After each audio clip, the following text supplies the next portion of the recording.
What's up, guys? Welcome back on another episode of Sports Vitamins. Today's guest is none other than Mike G, a.k.a. Mrdoitmoving. Hey, Mike, what's up? Welcome on the show.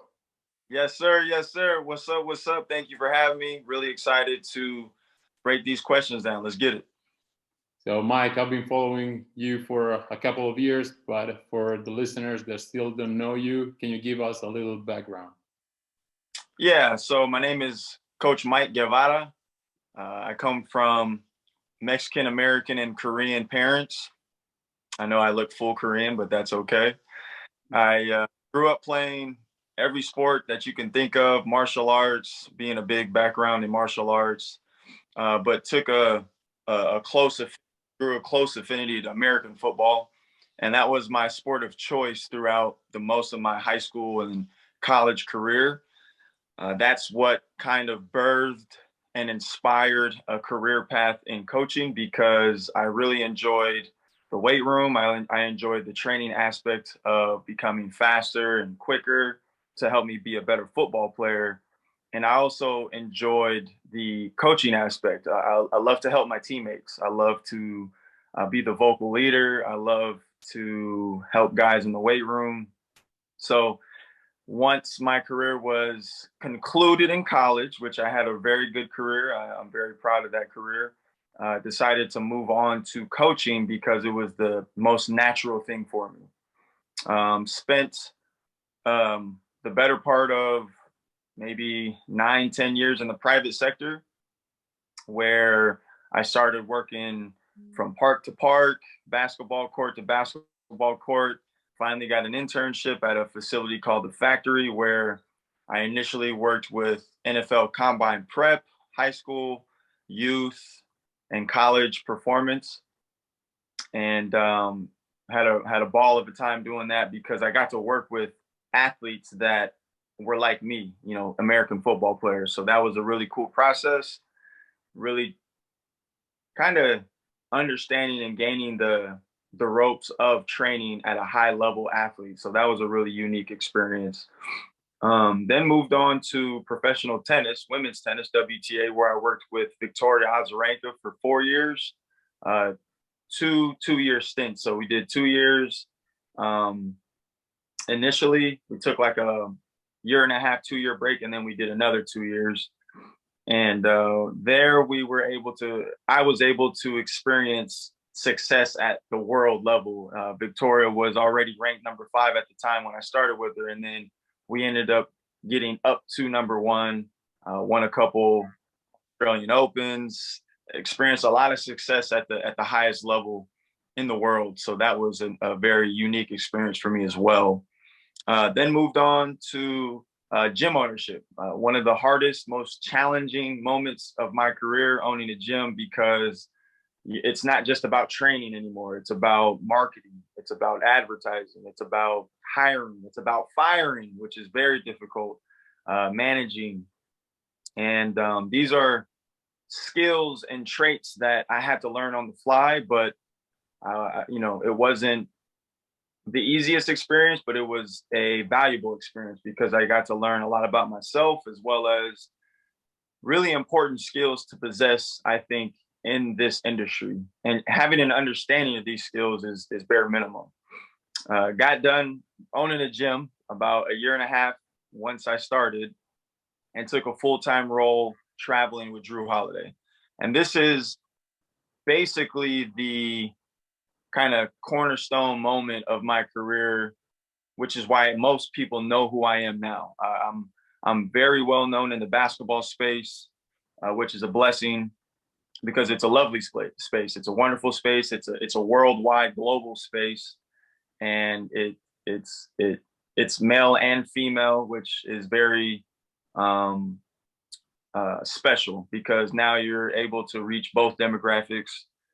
And being with Jrue pretty much changed the trajectory of my career. I was able to work with the Pelicans, the New Orleans Pelicans, for 2 seasons, which is where I met Anthony Davis, Rajon Rondo, Mike James. I met all these amazing athletes and players and really good people. And being around those guys allowed me to introduce my personality and my approach to coaching and training and movement, which has allowed me to train those guys in the off season. So a lot of doors were open being with the Pelicans, being with Jrue.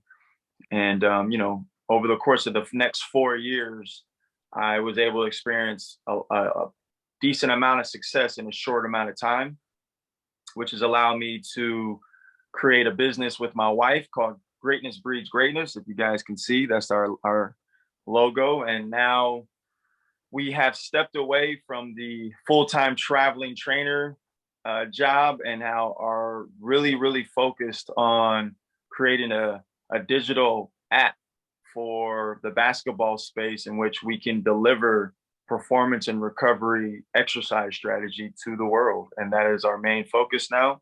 Yes, I still work with lots of NBA athletes, but I'm more focused on our new business, which is GBG. And there I am in a nutshell. Amazing, Mike. Mike, as you said before, now you're very well known in the basketball space, but you worked before with athletes from different sports. What are the main differences between training, for example, a football player or a tennis player and a basketball player? I love this question. The way I have been formally trained by my mentors, movement is movement.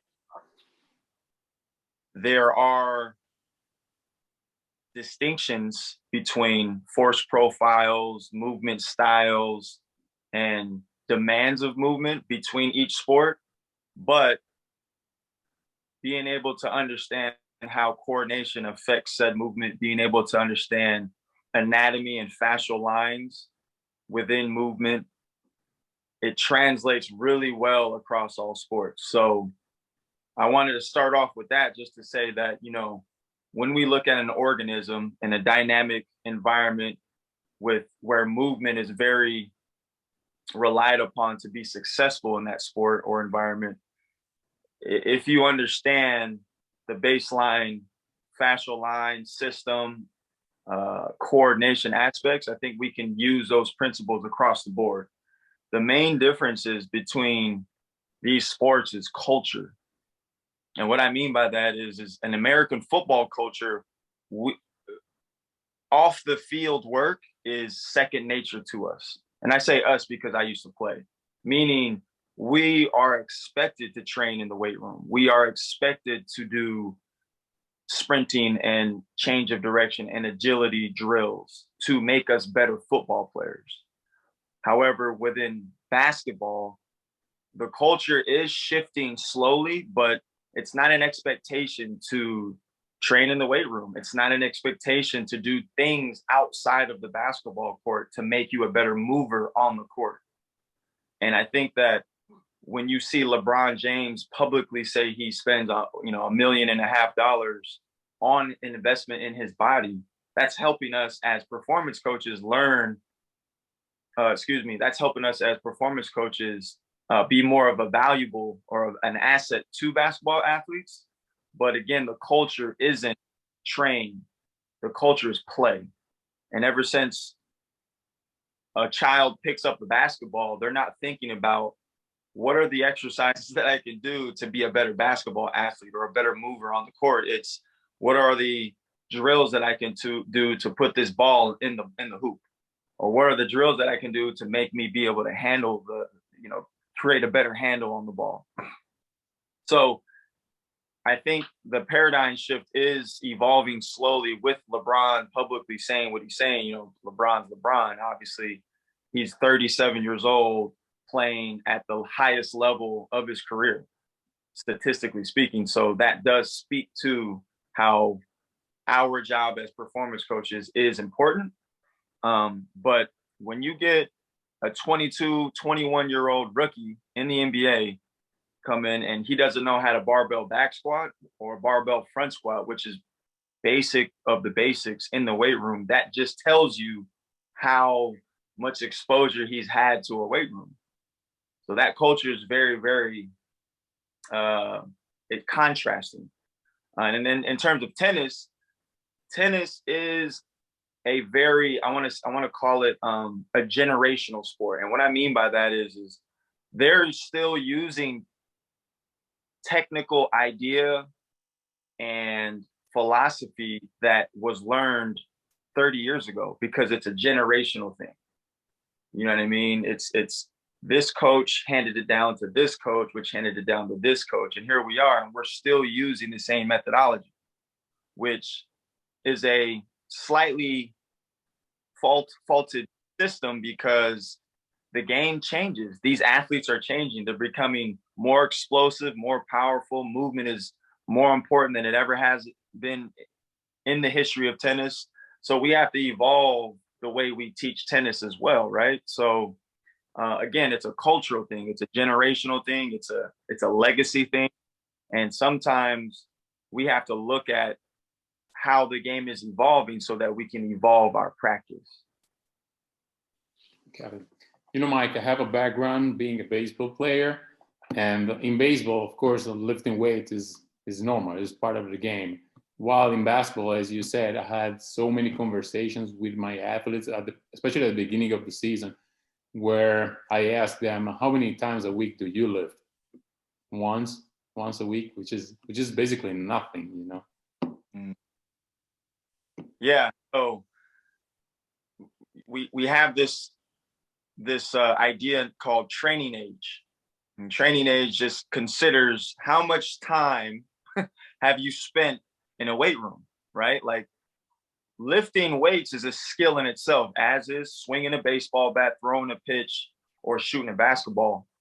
And in order to develop these skills, you have to spend time developing these skills. So, like I said before, if you're 20 years old and you're actually intending to get better as a mover with weight on you, with external load on your body, your training age is 0. And now you're no different than a 13-year-old or a 14-year-old barely being introduced to the weight room in high school. So we have to treat that as such. We have to be cognizant of that, as well as empathetic, in the sense that here we have abnormally large or shaped human beings, anthropometrically speaking, long levers. How do we create an environment that's safe, but as well as comfortable for those unique athletes, so that they can learn to love the weight room? I think we make the mistake of trying to fit these athletes, these tall, long-limbed athletes, into an idea or a perception of what the weight room should be. And then that turns them off, which means that now I don't want to be in the weight room because everything that I do is uncomfortable and I'm not good at it. So how can we as professionals create a more safe, comfortable environment, comfortable being able to experience success and competence and movement, not comfortable being like, no, this doesn't feel good. Because obviously lifting weights is uncomfortable, but comfortable from the standpoint of, wow, these movements actually work well with me.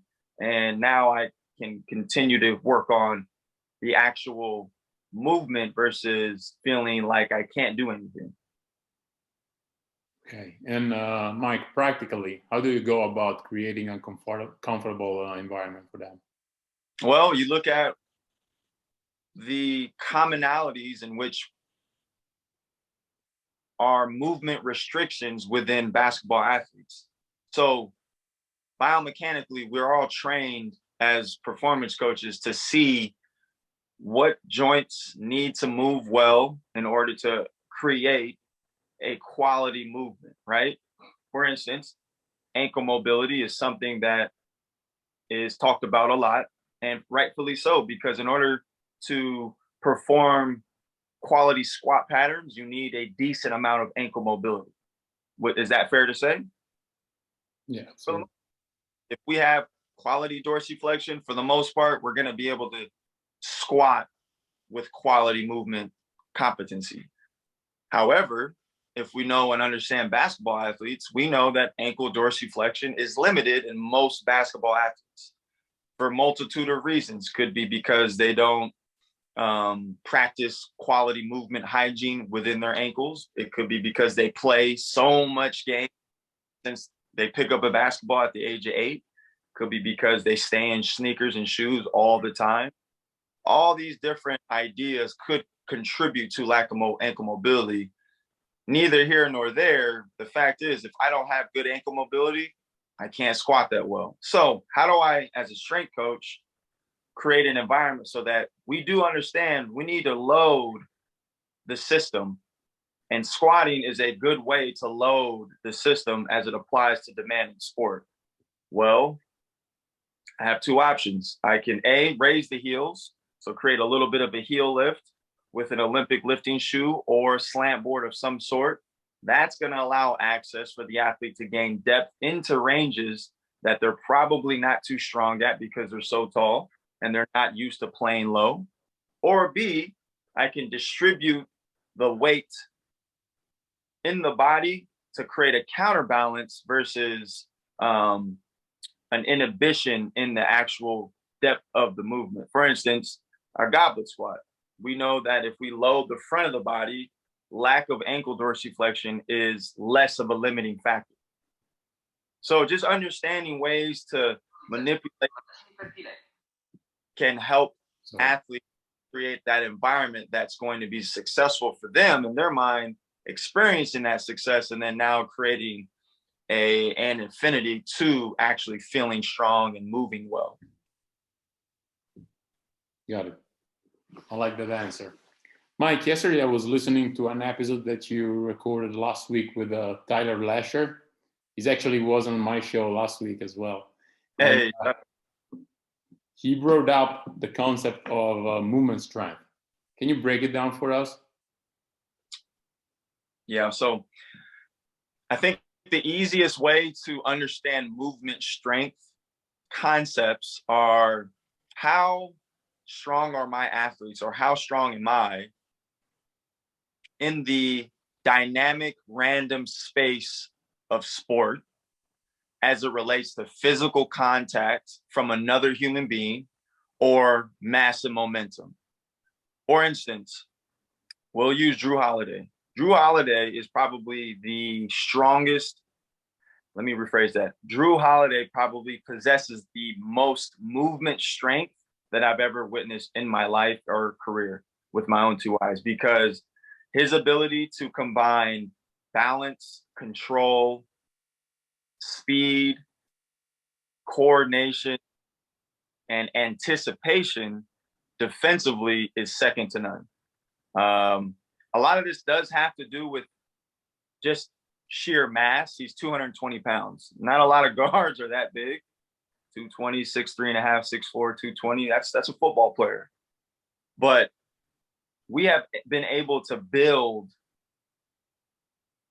through training this ability to not only anticipate and cut ball handlers off, but also at the point of contact, stabilize and create a base so strong that usually guys bounce off of him, even though they have momentum and he doesn't.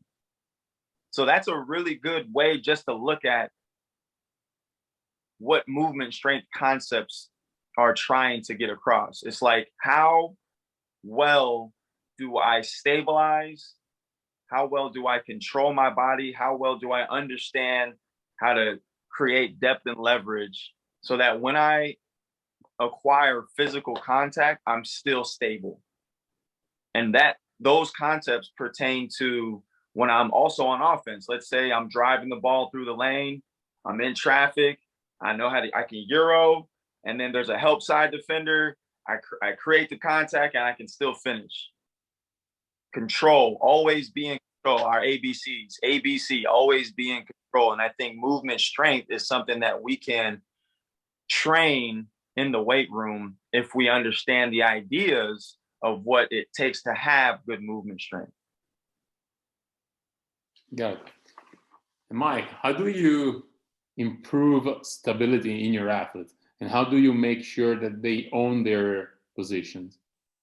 Well, stability needs to be defined first, because I think it could be confused perhaps depending on, who is listening or who is trying to implicate what stability should be or needs to be. So when I think of the word stability, broken down, stable, lack of movement is what we're talking about, right? Or a resistance to change and shape. So it's like we need to learn how to be stable in specific situations, and we need to learn how to not be stable in specific situations. Stability isn't the end all be all quality, right? We just know that it's something that's important during specific situations in sport. So when I know I'm going to accept contact, I know I need to be stable. When I accept contact randomly and I don't know that it's coming, I need to be able to be stable when I land or when I put my foot down to brace or whatever it is. So I think it's like distinctful to understand. It's a distinguishing when I want to be stable and when I don't want to be stable. For instance, when I'm sprinting, it's not really a need to be stable because there's velocity and I want to be fast. So it's hard to be stable and fast at the same time, right?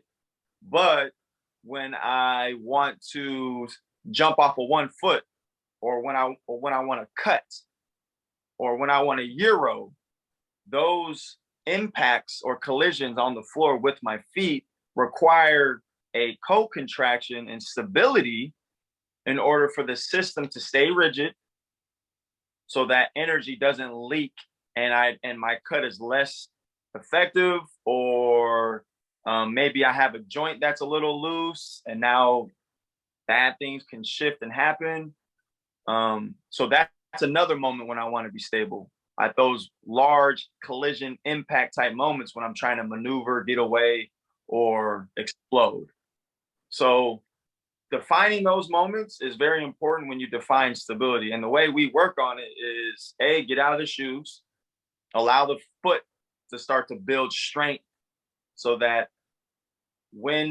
and not only strength, but also separation, because when you're in a shoe, your foot is very, very tight, which means force isn't able to disperse throughout the tissue.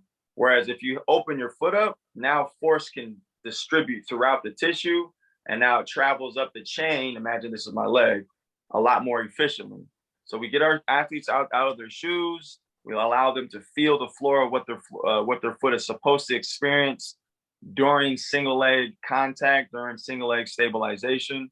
And then we just do a bunch of single leg drills, unstable training on an RX pad, on a WAF, on a Bosu ball. I think there's value there. We're not doing everything on unstable training, but we are, there's value in creating perturbation in the ankle and foot, so the brain has feedback on how to stabilize on an unstable surface. Also on flat floor, maybe putting a band underneath the big toe so that the big toe can learn how to create tension so the foot becomes rigid. And just continuously throwing balance challenges at athletes, but allowing them to own success and own position. Because if you challenge an athlete on a single leg and they're just consistently just hopping around, what is that really training? The brain is such a huge component of stability that we need to experience success in order for it to stick.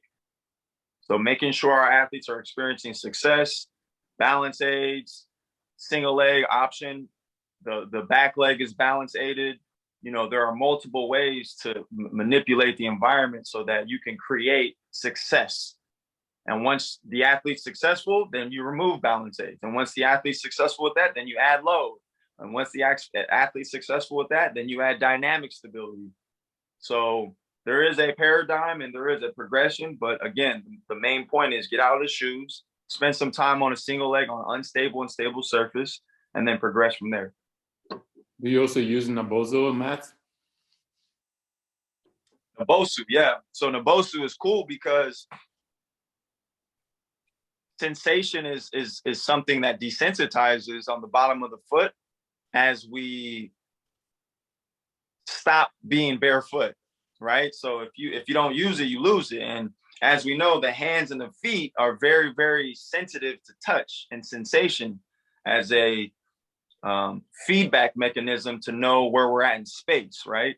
But if we're always in shoes and socks, and terrible shoes at that, you lose that sensitivity that's so important for feel and touch, so that the brain can understand where we're at in space.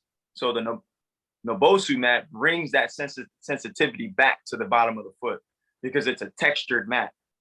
So I think it's really cool to understand, to get athletes to understand where they're at in space just by feeling foot pressure. And then that Nobosu mat gives you more feedback where you're at in space. Yeah, I love that. I love all those exercises, all the short foot exercises developed by Emily Splichal. I love all of them. I know that you're also big on heel elevated exercises, right? Yeah, we love the floating heel concept for sure. And why is that? Can you tell us something about it? You know, I think that we're missing a very, very low hanging fruit by not training soleus or soleus, depending on how you pronounce it. And as we understand biomechanics, we understand that the gastrocnemius, the big calf muscle that most people see, is in charge of ankle dorsiflexion, plantar flexion, when the knee is extended.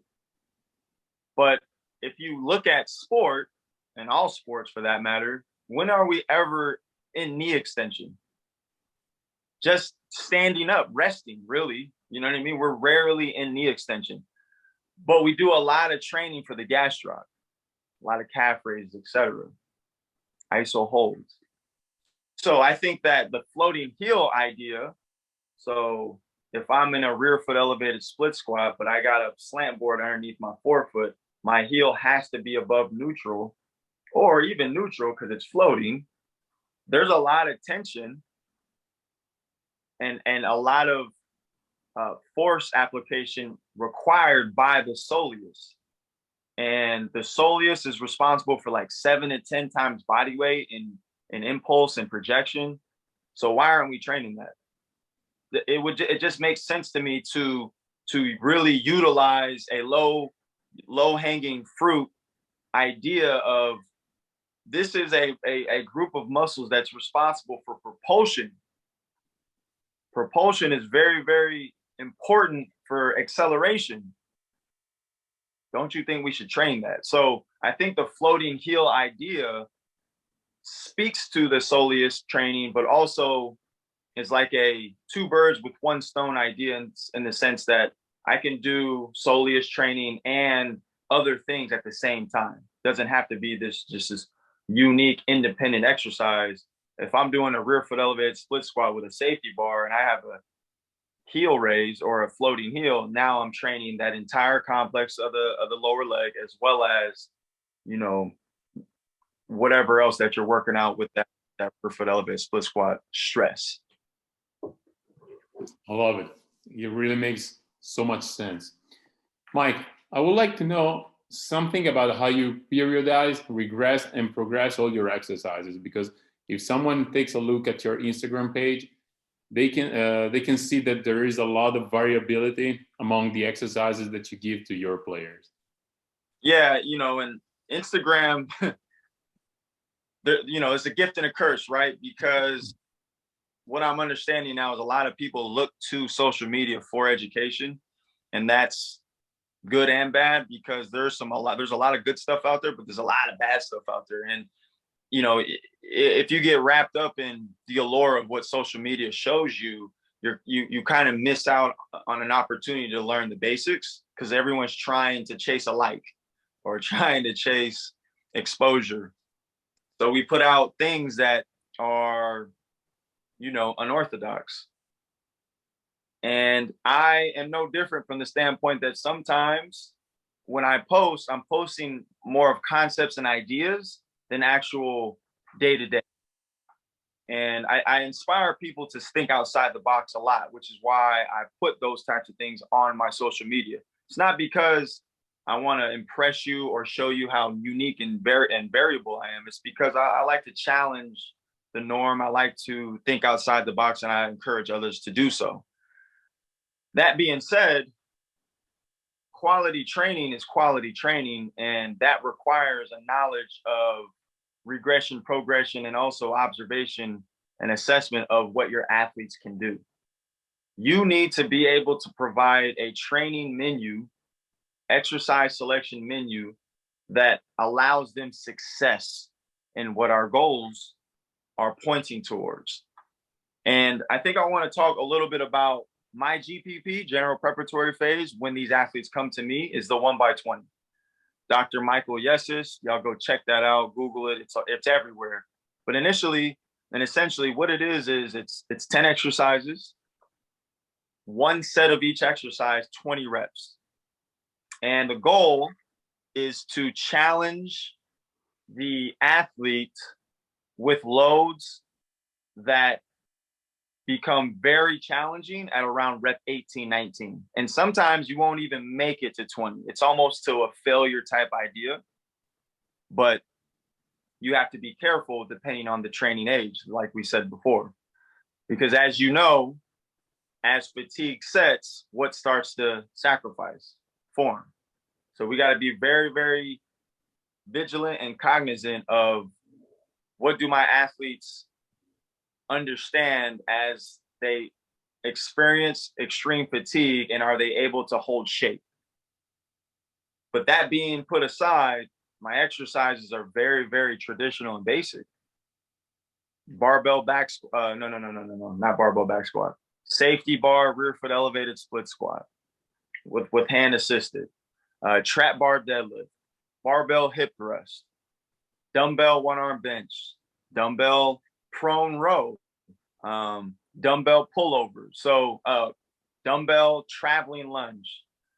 Depending on where I think my athletes need to be guided, for instance, if I feel like axial core strength needs to be addressed, instead of a safety bar rear foot, we'll do a front rack barbell rear foot to load the trunk stability more than the legs.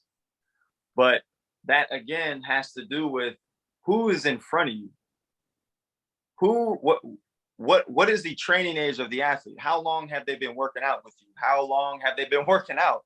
Can they move well? What does their mobility look like? What does their stability look like? So I think that regression progression model has to do with who's in front of you, so that you can fit, once again, your exercises to the athlete and not the other way around.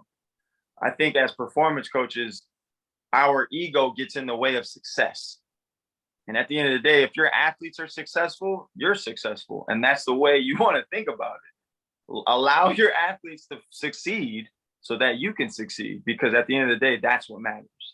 So being able to understand who's in front of you, what are their needs, what are their weaknesses, what are their capabilities, and then fitting the program to that is how you regress and progress the exercises.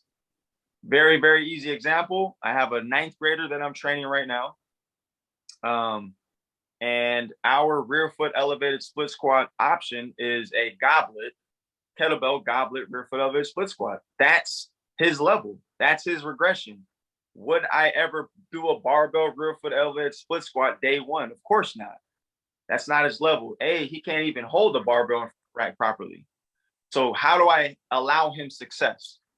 And trust me, rear foot elevated with a goblet for 20 on each side, it gets the job done. That's tough. Yeah, Mike, great answer. I really like how you progress, regress, and how you think about working out with your athletes. That's amazing.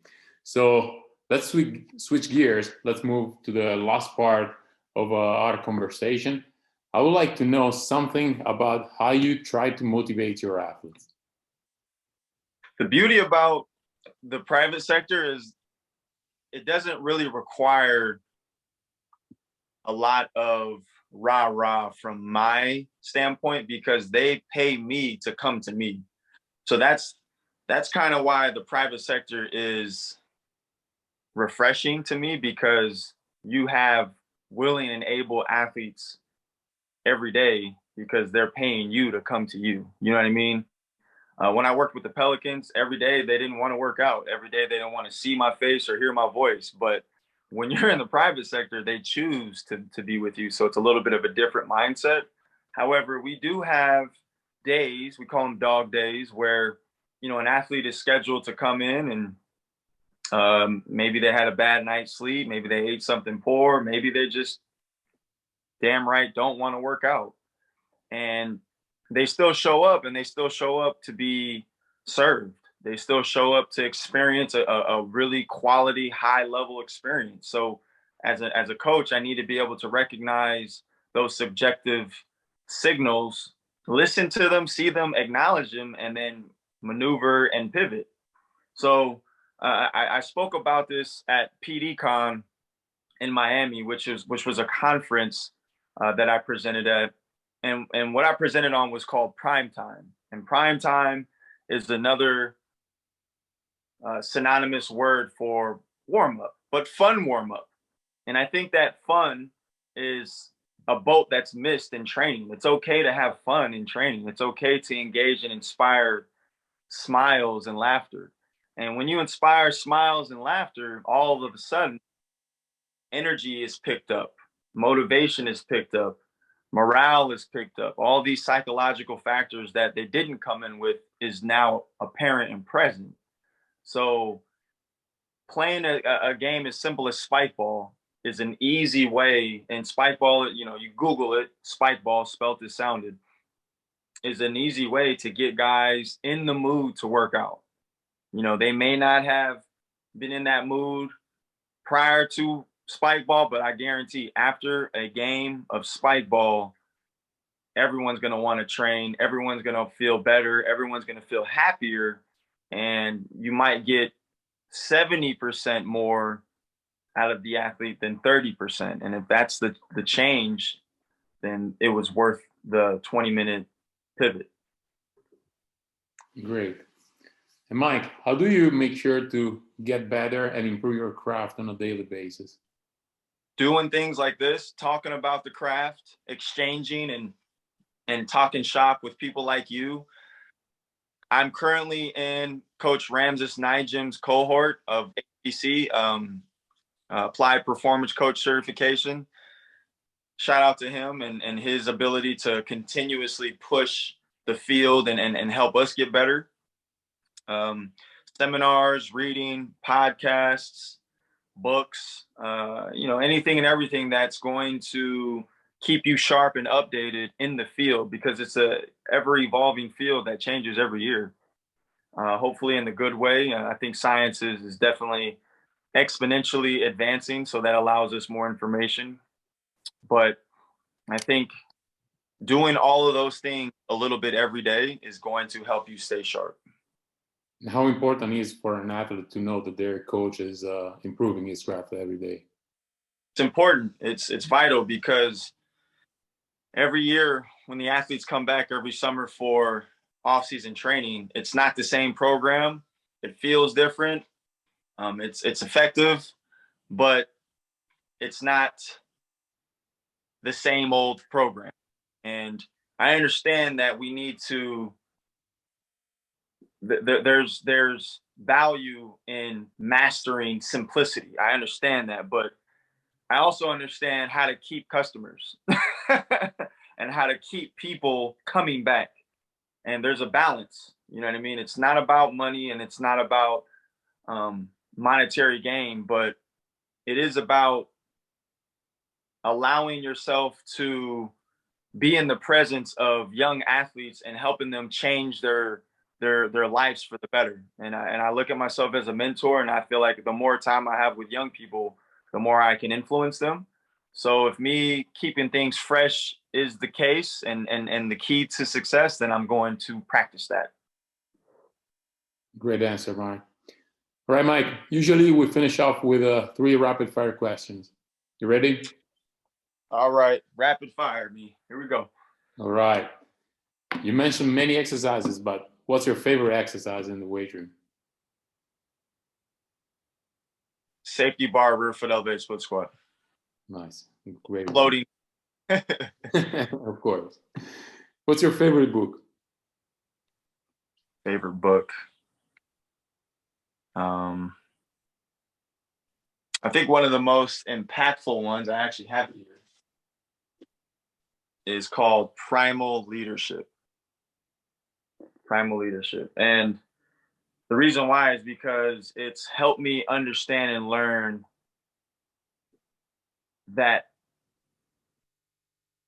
you have to conform to specific personalities to reach them and help them become better and lead from that perspective. You can't lead one way. There's multiple ways to lead. And this book talks about the different personalities that you have to kind of navigate through in order to get them to follow you. Okay. One person that really inspired you? His name is Mark Survey. He was my football coach in college. He's currently the head football coach for a high school in Westlake, California, Westlake Village, California. And the way he coached me with so much energy and enthusiasm and passion has rubbed off on me to the point to where I wanted to model myself, my coaching style after his. So he's probably the most influential. Great. All right, Mike, before wrapping up, is there anything else you want to add or a message you want to leave our listeners with? Yes, I do. Thank you for the platform. Shameless plug. The GBG Hoops app is dropping February 18. We're going to open up with 3 programs, stability, tendon tolerance, knee, and tendon tolerance Achilles. These programs are designed specifically to address common pathology and or problems in basketball. And I think there's going to be a lot of value given to those who subscribe. And I'm really, really excited and happy about this product. My wife and I worked tirelessly on this thing, and I hope it's well received. All right, great. Mike, it was a great episode. A lot of great insights. Thank you very much for taking the time today. It was really fun. My man, thank you so much. And it's a wrap on episode 34 of Sport Vitamins. Another amazing episode with a great guest. Mike G was absolutely outstanding. And if you guys haven't subscribed yet to my YouTube channel, go to Roberto Iezzi on YouTube and subscribe. Share the episode if you want. And remember that you can find Sport Vitamins on Apple Podcasts, Google Podcasts, Spotify, and wherever you get your podcasts. Until next time, guys, I'm out.